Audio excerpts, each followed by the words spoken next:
هذا الكلام وهذا الفيديو موجه تحديدا وخصوصا لل600 عنصر يلي هن قوام رتل التعزيزات العسكرية اللي أرسلها نظام المجرم بشار الأسد بالأمس امبارح إلى مطار خلخلة العسكري. هالكلام موجه لعناصر هالرتل العسكري هذا، تمام، بشكل خاص، وموجه لكل سوري لسه ما وعي بشكل عام. بدي أحكي عن شغلتين متناقضتين: كرة الثلج وكرة النار.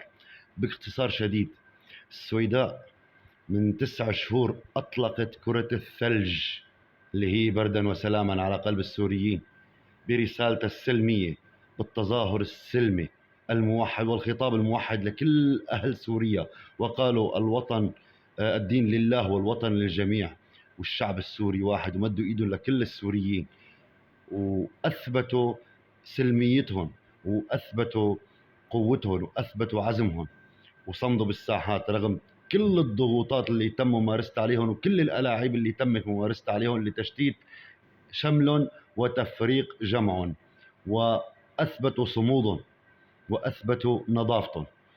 وتدحرجت كرة الثلج حتى امتدت إلى درعا أولا، فريف حلب الشمالي ثانيا، فالجولان رابعا، فالساحل السوري خامسا، وأدلب الأحرار إدلب سادسا، فالحسكي سابعا، وقريبا باقي محافظات سوريا بالانضمام والتوحد والانضواء تحت راية السوري واحد ودم السوري على السوري حرام.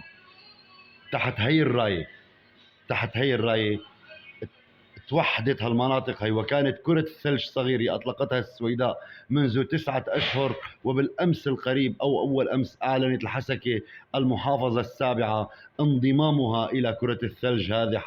عسى أن تكبر كرة الثلج التي هي بردا وسلاما على قلوب السوريين، وتجمع كل أطياف الشعب السوري وكل محافظات سوريا الحبيبة. بالمقابل النظام المجرم بقيادة هذا المجرم وأعوانه حس بخطورة التحرك الشريف السلمي النظيف، حس فيها وحس بمدى خطورته، وخصوصا بالمرحلة الأخيرة آخر شهرين لما كرة الثلج هي بلشت تدحرج بسرعة بأنحاء سوريا وتجمع أطياف الشعب السوري وأحرار الشعب السوري كقبضة واحدة في مواجهة الظلم والطغيان والتجبر والتسلط والقمع والقهر والاضطهاد والفساد والسرقة والارتهان للخارج والاستقواء بالغريب على ابن البلد. فهو حس بهالشيء. فمبارح طبعا بعد محاولات عديدة سابقا، مبارح أرسل لأول مرة بشكل واضح وجلي وصريح تعزيزات عسكرية ورتل يضم رشاشات ثقيلة وحاملات دبابات وناقلات جند وتم تسريب أنه أعداد هذا الرتل 600 شخص. هالكلام لألكن. وهون أنا أرجو من أي شخص بيشوف هذا الفيديو ما تخاف، شارك هذا الفيديو، خليه ينتشر. شو السبب ليش بدي ينتشر؟ مو مشان أنا أنشهر ومو مشان أتربح ماديا، لحتى عسى ولعل يوصل لعنصر واحد من هال600 عنصر يلي هني موجودين هلا بمطار خلخلي، بالإضافة إلى حامية المطار الأصلية اللي ما بعرف شو تعدادها. عسى ولعل من خلال مشاركاتكم وتكثيف نشركم وإعادة النشر يوصل لعنصر واحد. وأنا بطالب هذا العنصر، أي عنصر ولو بطريقة ما، فرجي لرفقاتك خلي يسمعوا هذا الكلام. بالمقابل النظام هون بلش يلعب بالنار وأرسل بدايات كرة النار اللي هي انتو بداية أول كرة لهب. لحد هلا لسه الغاية ما تم الإعلان عنها، بس على ما يبدو أنه هي محاولة لعسكرة الحراك السلمي بالسويداء وضرب وإخضاع أهل السويداء، أهل جبل العرب الأحرار بالقوة لهذا النظام القمعي والقهري والفاشي. هذا النظام الفاشي انتو حطكم ببوز المدفع يا اخواتنا السوريين، انتو حطكم ببوز المدفع. دم السوري على السوري حرام، لا تنسوا، لا ترجعوا توقعوا بنفس الغلط اللي وقعوا فيه السوريين من 2011 لل 2018. من 2018 لل 2024 6 سنين الجبهات هادئة نوعا ما. حلوا الإنسان يعمل مراجعة ضميرية وفكرية وعقلية لمواقفه. أنت كعسكري ما بضل تتحجج أنه أنا عبد مأمور، لا، أنت كإنسان حر عندك قرارك. عندك قرارك، لا توقف بوش اخوك السوري. اذا تلقيت الاوامر بانك توقف بوش اخوك السوري وتطلق النار على اخوك السوري، انت عندك مطلق الحريه ومطلق الاراده ومطلق الكرامه لتاخذ قرار انك ما بس ترفض هذا الامر، لا، بدك ترفض الامر رح تعرض حالك لتبعات العقوبات العسكريه. اهرب وانضم الى الاحرار، اهرب بسلاحك او بدون سلاحك وانضم الى الاحرار. انتوا هلا مثل ما بيقولوا بالمثل الدارج، الكره بملعبكم. انتوا العناصر اللي بعتكم على المقتله ليحافظ على سلطانه وعرشه المجرم بشار الاسد، انتم بتمتلكون القرار هلا، اما ان تمتثلون للطاغيه وتسفك دم اخوك السوري من اجل بقاء الطاغيه على العرش، الطاغيه اللي مفكرك ومفكر اهلك ومفكر بلدك واللي باع بلدك بس لمجرد بحجه انه انت عم تنفذ الاوامر، او تتخذ القرار الحر بالانضمام الى الاحرار. على الاقل لا تطلق النار عليهم، لا تروح تشاركهم انت بحراكهم، روح قل لهم انا رفضت اطلق النار عليكم وانا دخيل عندكم، وبنن العيون رح يشيلوكم، بنن العيون. هذا الكلام في حال كنتوا عناصر من الجيش العربي السوري، او كنتوا حتى مو من الجيش العربي السوري، من القوات الرديفه، ولكن كنتوا سوريين. انا عم قل لكم دم السوري على السوري حرام.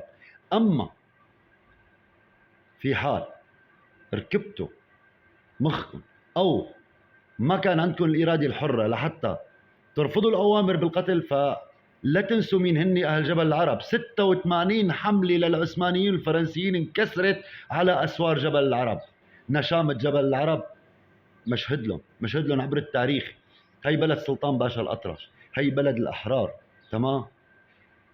أما في حال كنتوا أنتوا هالرتل العسكري كان من الميليشيات الطائفية ومن الإيرانيين ومن حزب الله ومن والعملاء تبع النظام، فأنا برجع بقول لكم، بحب سمعكم شو قال عمي أبو سلمان شاعرنا الكبير ماجد الرضوان بالسويدة.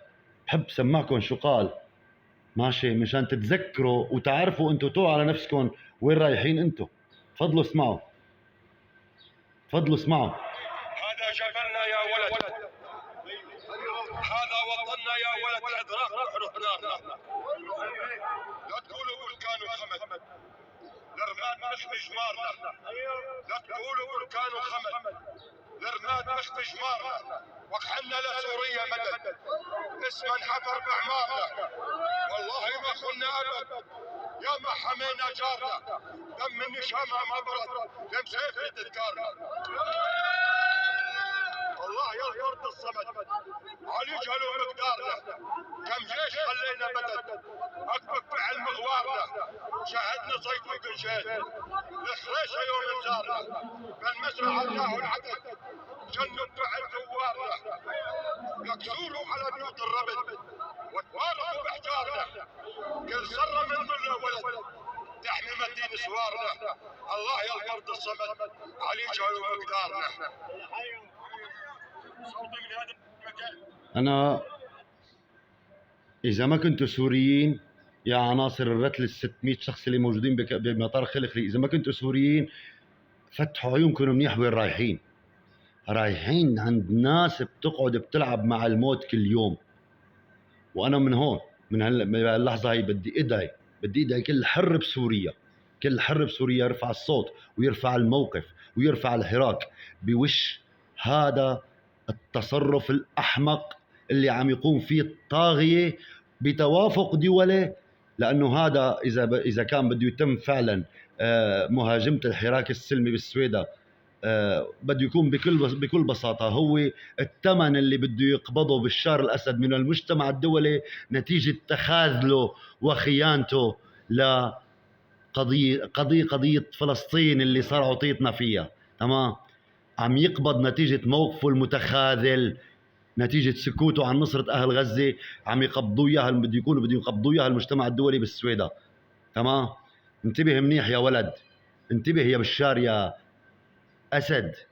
وين رايح انت رايح برجليك على مقتلك، وكرة النار اللي عم تبلش تجرب تلعب فيها رح تلتهمك أول الناس، رح تلتهمك إلك.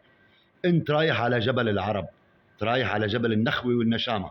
وانتبه منيح، بطلب من كل اخوتي السوريين من كل اللي انضموا لوثيقة المناطق الثلاثة، من كل شخص أعلن نصرته لأهل السويداء، من كل شخص بيحب الحرية، بيحب الحرية وبيحب الحق وبيحب الشرف والمروءة والكرامة والنخوة. من كل شخص بطلب منهم يعلوا الصوت، يعلوا الصوت، وبطلب منكم يا عساكر، الله الله في جهد البلاء، الله الله في جهد البلاء، الله الله في جهد البلاء. لا تكونوا قتالين لأخواتكم وتجبروا أخواتكم على قتلكم. لا تكونوا، لا تكرروا نفس الأخطاء، لا ترتهنوا للأحمق مرة تانية. أنت كإنسان بشري عندك قرارك براسك، خده وكون على يقين. بتنحط بنن العيون لما بتروح تنضم للحق لأهلك بجبل العرب. اكسروه، اكسروه. أكبر خذلان لأله لما أنتم بتاخذوا الأوامر بإطلاق النار على أخواتكم وبتلقوا سلاحكم، بتروحوا بتنضموا لاخواتكم، بتقولوا له تعا انت ووسيم الاسد وطلال بن بشار الاسد واولاد منذر الاسد وفواز، اولاد فواز الاسد، واولاد جميل الاسد، حيدر الاسد وسلمان سليمان الاسد، تعا تفضل خلوا هن يحافظوا لك على عرشك. جبنا رفيق لطف خلي يحافظ على عرشك، مو نحن نموت وانت تقبض الثمن. اغبى منك يا بشار الاسد ما راح يمرق على هالبلد.